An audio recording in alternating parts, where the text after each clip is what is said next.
ઇતિહાસમાં ઘણી વખત એવી શોધ થતી હોય છે કે જે માત્ર પુરાતત્વવિદોને જ નહીં, સમગ્ર માનવ જાતને એક પ્રશ્ન પૂછવા માટે મજબૂર કરી દે છે. તમે કલ્પના કરો કે ભૂમિને ખોદી રહ્યા છો, ખાડો કરી રહ્યા છો, અને અચાનક તમારી સામે માટીનો એક ચહેરો આવે, બીજો ચહેરો, ત્રીજો ચહેરો, અને પછી તમને ખબર પડે કે આ કોઈ મૂર્તિ નથી, આ તો સૈનિકો છે. અને એક નહીં, બે નહીં, પણ આખી સેના છે, એ પણ માટીની બનેલી, જીવતી નહીં. તમે એવું અનુભવી શકો કે આ કોની રાહ જોઈને ઊભી હશે. 1974માં ચીનના એક પ્રાંતમાં આ બનેલી ઘટના છે.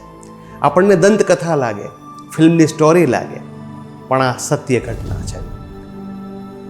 ચીનના ખેડૂતો 1974ની સાલમાં પાણી ખોદતા હતા, પાણી માટે જમીન ખોદતા હતા. અને એ ખોદતા ખોદતા એમને કદાચ પાણી તો ન મળ્યું, પણ એક એવી સેના મળી કે જે સેના એ લોકોને અચંબિત કરી દીધા. આ બધા માટીના સૈનિકો હતા. વિશેષતા એ હતી કે આ એક પણ સૈનિકોના ચહેરા એકબીજાને મળતા નહોતા. પ્રશ્ન એ થાય કે એક સમ્રાટે મૃત્યુ પછી પણ કોની સાથે લડવાની તૈયારી કરવાની હતી? અથવા એ મૃત્યુથી ડરતો હતો? આવડી મોટી સેનાની મૃત્યુ પછી શા માટે જરૂર? આ પ્રશ્ન માટે માત્ર સમ્રાટનું નથી, આ પ્રશ્ન સમગ્ર માનવ જાતનો છે કે એની સામે લડવા માગે છે કે જેને આજ સુધી કોઈ જીતી શક્યું નથી, અને એ છે આપણું મૃત્યુ. ઈસવીસન પૂર્વે 259, કેટલા જૂના સમયમાં આપણે પહોંચીએ છીએ. ત્યારે ચીન અત્યારે છે એવું નહોતું. એ અલગ અલગ 6 પ્રાંતોમાં વહેંચાયેલું હતું, અને દરેક પ્રાંત બીજા પ્રાંત પર પોતાનું સાર્વભૌમત્વ સ્થાપવા માટે મરણીય પ્રયત્ન કરતો હતો. એવા સમયે એક રાજકુમારનો જન્મ થાય છે, જેનું નામ એ સમયે યિન ઝેંગ રાખવામાં આવે છે. આ બાળકનું બાળપણ સાધારણ નહોતું. રાજવી પરિવારમાં જન્મ ખરો, પણ અરાજકતા એટલી બધી, એટલે એને નજર કેદમાં રહેવું પડતું. એને બંધકો બનાવ્યા હતા, અને ખૂબ જ સંઘર્ષમય જીવન. રોજ મૃત્યુ આવે પણ ખરા. સંપૂર્ણ અનિશ્ચિતતાઓ વચ્ચે આ બાળક મોટો થયો, અને માત્ર 13 વર્ષની ઉંમરે એને સમ્રાટ બનાવવામાં આવ્યો. સમ્રાટ બનવું અલગ વસ્તુ છે, સમ્રાટ બનીને કામ કરવું અલગ વસ્તુ છે. પણ આ બાળક તેજસ્વી હતો, મેધાવી હતો. એને નાનપણથી ખ્યાલ આવી ગયો હતો કે આ દુનિયામાં જો જીવવું હોય તો શક્તિની જરૂર છે, સત્તાની જરૂર છે. એટલે જે લોકો આંતરિક ખટપટો કરતા હતા એને પણ એને ખતમ કર્યા. આજુબાજુના પ્રાંતના રાજાઓને હરાવ્યા, અને ધીરે ધીરે ધીરે બધા પ્રાંત પર પોતાની સત્તા જમાવી, કબજો કર્યો, અને મજબૂત સમ્રાટ તરીકે સ્થાપિત થયો. આખા ચીનને એને એક ચીન બનાવ્યું, અને એનો સર્વસત્તાધીશ વ્યક્તિ આ બન્યો.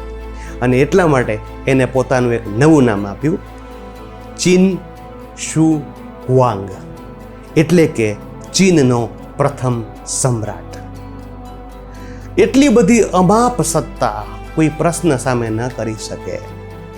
એના એક અવાજ પર ચીનની આખી વ્યવસ્થાઓમાં ફેરફાર થઈ જાય.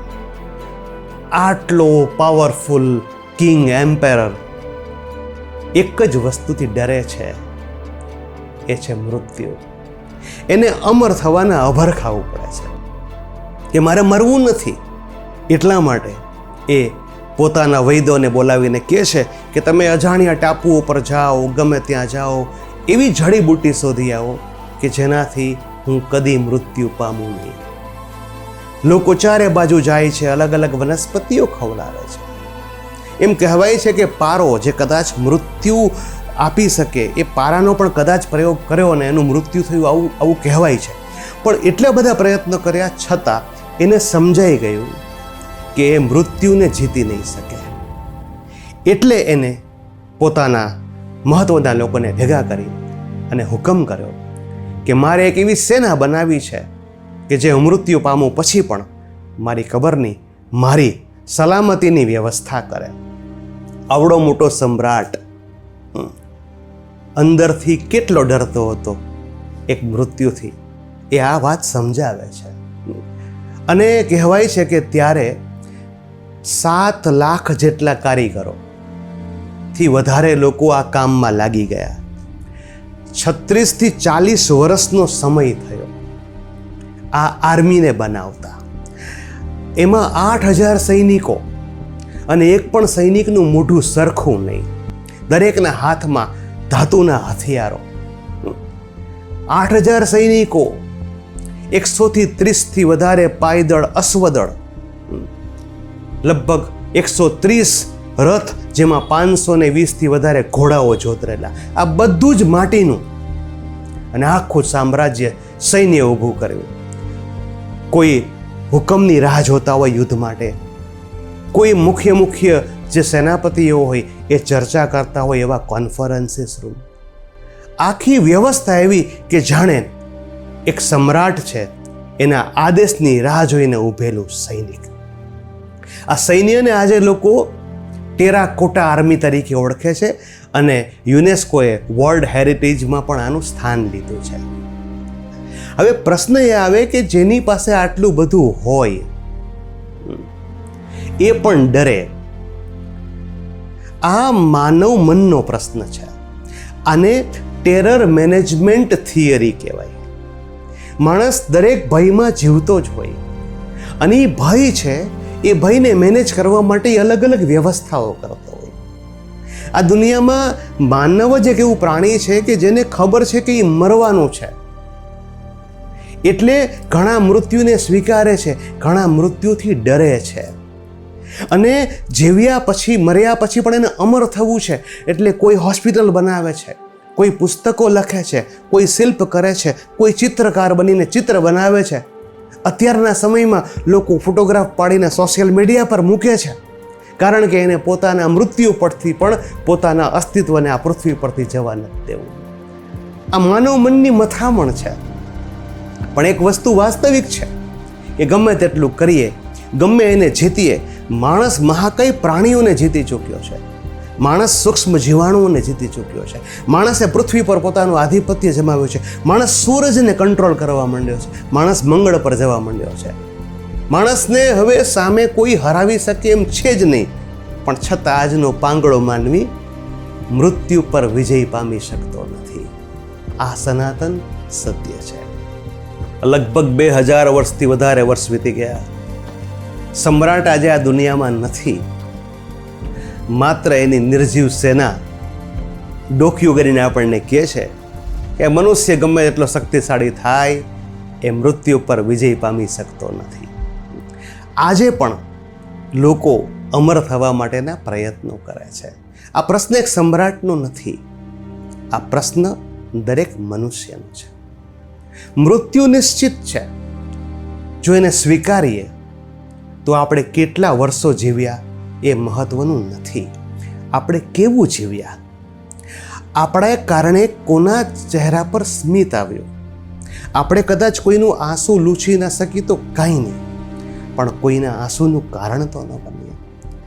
આપણે કેવડો મહેલ બનાવ્યા એ કદાચ યાદ નહીં રહે, પણ આપણે કોઈને કેવી અનુભૂતિ કરાવી. આપણી હાજરીથી કોઈ કેવું અનુભવે છે. આપણી ઇમારત મહત્વની નથી, આપણે અમર છીએ કે નહીં મહત્વનું નથી, આપણી અસર મહત્વની છે. મૃત્યુ સત્ય છે, અંતિમ સત્ય છે, જરૂરી છે, આવશે જ, કુદરતની પ્રક્રિયા છે. પણ જન્મથી મૃત્યુ સુધીની જે યાત્રા છે, એની ઉપલબ્ધિઓ છે, અસ્તિત્વને આધીન છે. એટલે માત્ર અમર થઈ જવું, મને યાદ કરે એના કરતાં જ્યાં સુધી આપણા શ્વાસ ચાલે છે ત્યાં સુધી લોકોનો આપણામાં વિશ્વાસ ન તૂટે, એ સૌથી મહત્વનું છે. આપણી હાજરી અન્યના માટે આશાનું કિરણ થાય. આપણી હાજરીથી અન્ય લોકોના જીવનમાં પ્રભાવશાળી વ્યક્તિત્વથી કાંઈ ન થાય, પણ આપણે પ્રભાવિત નહીં, એને પ્રકાશિત કરીએ એવો પ્રયત્ન કરીએ. Life is not measured by the span, life is measured by the depth. તમે કેટલું ઊંડું જીવ્યા એ બહુ મહત્વનું છે. બાકી આવડા મોટા સમ્રાટો છે, એની હાલમાં સમાધિ ક્યાં છે એ લોકોને ખબર નથી. એ ગુજરી ગયા પછી તો એના પછીના સમ્રાટો આવ્યા, એને ઘણા બધા સૈનિકોને સળગાવી નાખ્યા અને ઘણી બધી ઘટનાઓ બની. આપણે ગયા પછી ખબર જ નથી શું છે, પણ આપણે છીએ જ્યાં સુધી એ સમયમાં આપણે જે કશુંક આપીએ, જે પામીએ, એનાથી વિશ્વાસ આપીએ, એ જ આજના દિવસના આ વિડીયોની આ વાતની મારી તમને એક જે વાત કહેવાની છે એનો મુદ્દો છે.